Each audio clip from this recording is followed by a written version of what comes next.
To add Google Form responses to Google Sheets automatically with Zapier, you'll build a Zap that watches for new submissions and pushes each one into a spreadsheet row without you lifting a finger. If you haven't linked your Google accounts to Zapier yet, do that now from the Connected Accounts panel. And if these step-by-step walkthroughs help you out, hit like and subscribe so you never miss the next one. Let's head straight into the Zap editor. Open your browser, go to zapier.com and sign in with your email and password. The moment you land on the main dashboard, you'll see your recent Zaps and that big orange Create button we'll use in a second. Before you go any further, confirm both Google Forms and Google Sheets are connected. Click Connected Accounts in the left sidebar. If you don't see Google Forms and Google Sheets listed, click Add Connection, pick each Google service, and sign in with the Google account that holds your form and the spreadsheet you want to use. This one-time setup means you won't hit a permission roadblock halfway through building the Zap. Everything will appear instantly when you need it. Hit that orange Create button in the upper left corner, then select Zaps. The Zap editor opens with an empty first step, asking what triggers this Zap. Every Zap starts with a trigger, and that's exactly where we're going next. Click the trigger step, type Google Forms into the search bar, and select it from the apps. In the event dropdown, pick New Form Response. This fires every time someone submits your form. If you need to track edits on existing responses instead, there's an Updated Form Response event, but for fresh data collection, New Form Response is what you want. After you select it, Zapier will ask you to connect your Google account if you haven't linked it yet. A pop-up lets you choose the account and grant the necessary permissions. Go ahead and click Allow. Once the account is connected, you'll see a drop-down labeled Form. This lists every Google form tied to that account. Pick the form you want to monitor. If the list is empty, create your form in Google Forms first, then refresh the drop-down. Click Continue. Now Zapier asks for a sample response so it can read the actual field names. Don't click Test until you've given it real data. Open your Google form in a separate browser tab, fill in every single field with something realistic, don't leave any blank, and submit it. This dummy submission is gold later when you map fields, because it gives Zapier live sample text for every question. Come back to Zapier and click Test.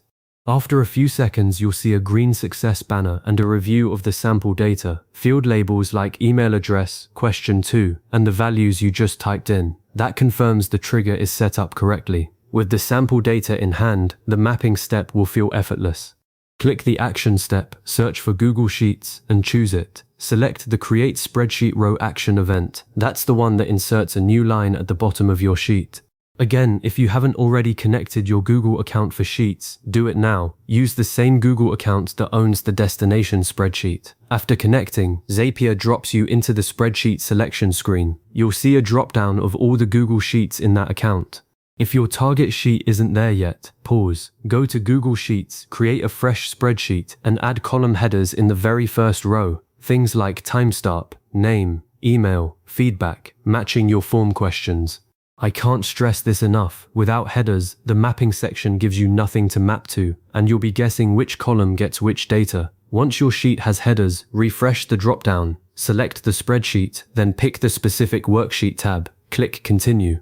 Now the critical mapping step appears. You'll see a table with your spreadsheet column headers listed on the left. Next to each one is a drop-down where you pick the corresponding form field. Click into the first row's drop-down and look for the matching field name from your form. The sample data from the test will be shown right there so you can confirm it's correct. For example, map the email address field to the email column. Work your way down every column you want filled. If a column has no matching field, leave it unmapped and it will stay blank, which is fine. One thing that catches people out: Google File Upload fields.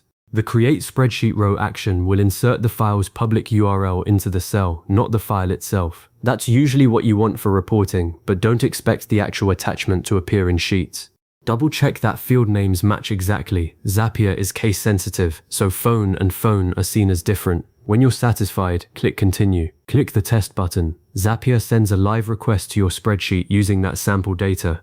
Within a moment, you'll get a green success banner and a summary of the row it just created. It will list the data that landed in each column. Now open your Google Sheet. Sometimes the web app doesn't refresh instantly, so manually reload the page if needed.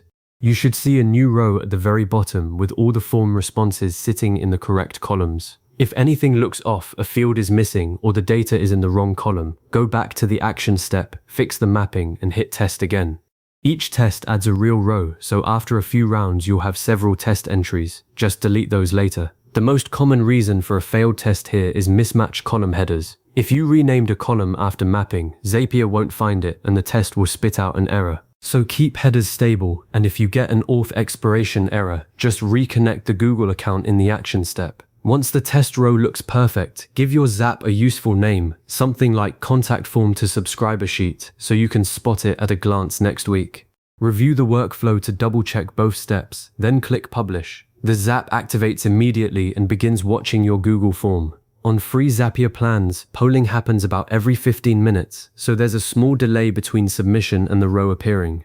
If you need near-instant delivery, a paid plan or Google Apps script can get you there. But for reporting and dashboards, Zapier's built-in polling works just fine. After publishing, submit one more real response to your form, wait for the Zap to run, and confirm the row pops into your sheet. Once you see it land, everything is live and hands-off. You now have a fully automated pipeline that catches every Google form response and logs it straight into a Google Sheet. Zero copy-paste needed. To take it further next, you could add a filter step so only certain responses reach the sheet, or tack on a second action like sending a Slack notification when a specific answer comes in. Save this video to your automation playlist and revisit it anytime you need to wire up a new form. Thanks for sticking with me. I'll catch you in the next one.